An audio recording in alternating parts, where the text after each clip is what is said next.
idol madla, nakakahanga, may mga hawak, gandang linyada. Ika'y inspirasyon kung bakit hanggang ngayon ako'y palaging kumakarera. Another day, another training tayo ngayon mga kalapatids. Ibang way naman ang gagawin natin dito sa dalawa nating one-tie bird. So gagawin ko, lalagay ko sila dito. Tapos gusto natin hindi tutuwad. Ayan, tutuwad. Mas lalabas natin sila, no? So buksan natin. Tingnan muna natin to kung paano ang laro, kung nag-isusway. So ayan, okay na to, nagsusway naman pala baliktaran eh. So pwedeng lumabas, pwede sila makalabas, pwede sila makapasok. Medyo okay naman.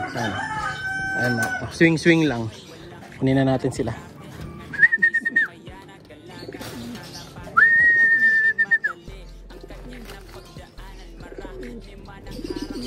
Let's go boys.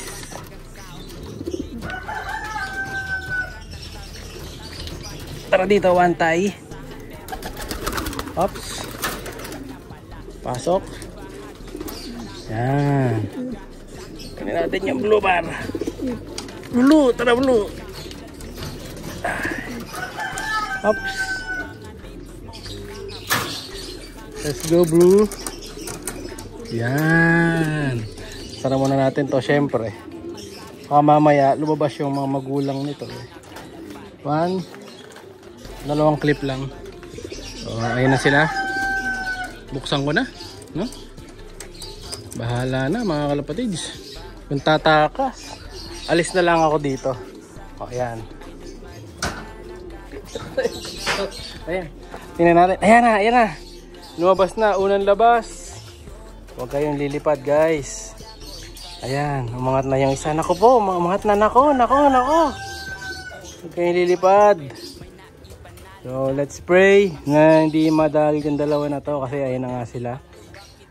Lumabas na. So, pag umangat na yung isa doon, try ko tanggalin na yung blue. Or, hayaan ko na siguro muna dyan yung blue. Ayan, tingnan natin. Bababa kaya to?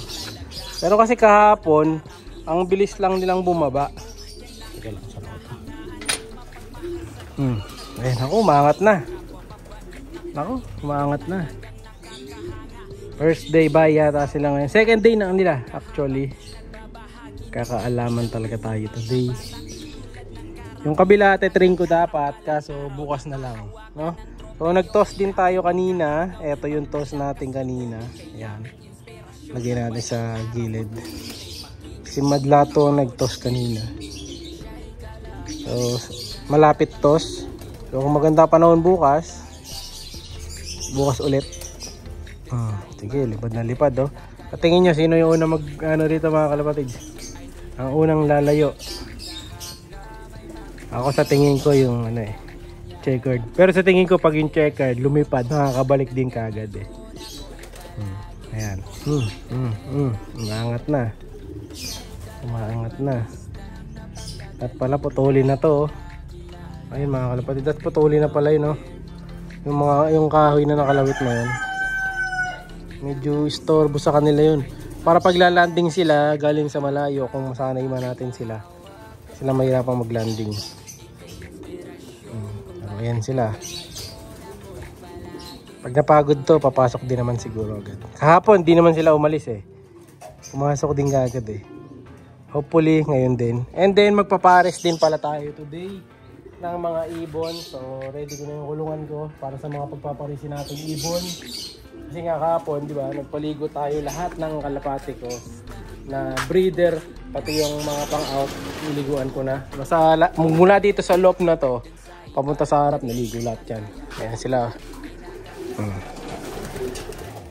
Itaob muna natin to. Ito din, taob muna natin to. Yan! Para di magka-poop. So, ayan o. Kondisyon na sila mga kalapatids. So, ang masasabi ko dun sa binili natin na apog, ano din siya, maganda rin mga kalapatids. No? So, nawala yung yung amoy poops dito sa kulungan. Yung kumbaga yung amoy ng poops dito sa loob nawala. Hindi na amoy poops, hindi na yung poops. Wala, kumbaga walang amoy. So talagang mukhang totoo nga nakakaalis yan ng mga bacteria. So ano yun, good item. So ayan, lumilipad pa rin si Checkered. Si Blue Bar gustong umangat pero di makataas. Ayan o. Enjoy, enjoy. Ayan, si Checkered bumababa na yata. Pero problema ako dito kay Checkered kasi baka mamaya lumipad, sumubra ng taas ang lipad, baka tumakas. Pero mukhang gusto na niya umuwi kasi tumitingin-tingin na siya sa baba eh. Ayan si Checkered natin. Laking ibon niya mga kalapatid. Si Blue Bar naman, ito yung isa. So, wala pa mga pangalan to. So, comment kayo ng mga magandang pangalan dyan mga kalapatid. Saan tina-target mo? Saan ka pupunta? Maligo na rin kahapon yan. Malata yun ba? Shampoo pala, shampoo. Pinampaligo ko sa kanila. No? So yung ibon pala na dun sa winner natin ngayong October. So papadala natin yun today, yung hapon. So malamang ay bukas na pala, bukas na. Hindi ko mapapadala today. Ay, paalis ako ng bahay. Bukas na pala ng umaga. No? So ayun, bumaba na yung Checkered. Bantayan natin, tingnan natin kung papasok na kagad to. Ayan o. Ang bilis na pumasok. Alam na niya. Alam na niya ang slide yung loop.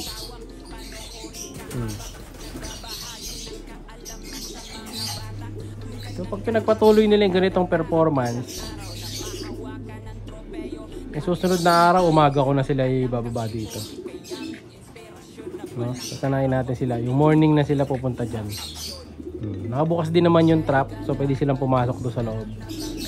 So dalawa ang pwede. Ayun, pumasok sa trap oh. Huli na. Diba? Huli.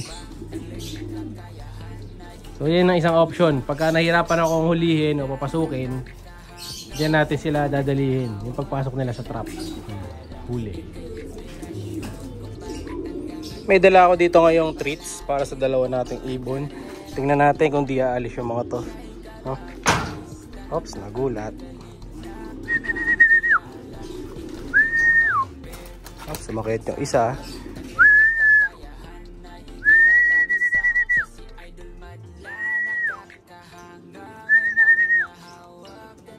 Nagulat yung isa.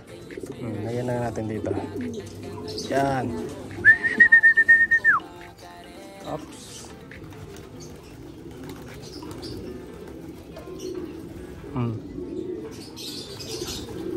Ayan, alis na ako. Ayan na sila, kumakain na. Masasabi ko sa tayo one-timers natin, good job mga kalapatid. Dahil hindi sila umaalis hanggang ngayon. Ayan, kita nyo. Tawag lang sila. So pag ganyan-ganyan lang mga kalapatid. Ayan na lang natin ito dito today. So bukas ulit ang training nito. Medyo agaan natin ang konti ang training. Gagawin ko yung before na sila kumain. Pero kung hindi pa papasok yung dalawa na to, hanggang sa balikan natin sila mamaya. Eh tutuloy na natin mamaya, ano, diretso kain. Kasi ang kain pa lang naman nila kanina umaga. Ngayon hindi pa sila kumakain ulit. So ayun sila. Okay naman, hindi naman sila nag-aalis-alis dyan, nagwawala. Balikan na lang natin later. So may mga pinagparis na akong ilang ibon. Actually, isa pa lang pala, no? So saka ko na papakita sa inyo sa next na mga vlog na lang natin. At may na-trap na manok dito. Paalisin natin. Na-trap si Dagul. Dagul, labas ka nga. Ayaw lumabas ni Dagul. Bahala ka nga dyan. Iwanan natin to mga kalapatid. So that's it for today, for our training. So if ever may kakaibang movement dito, may mawala, update ko na lang kayo. Dahil sigurado naman ako mamaya nasa loob na to. Bye! Siya'y kalapatistang napakagaling na kinakilala.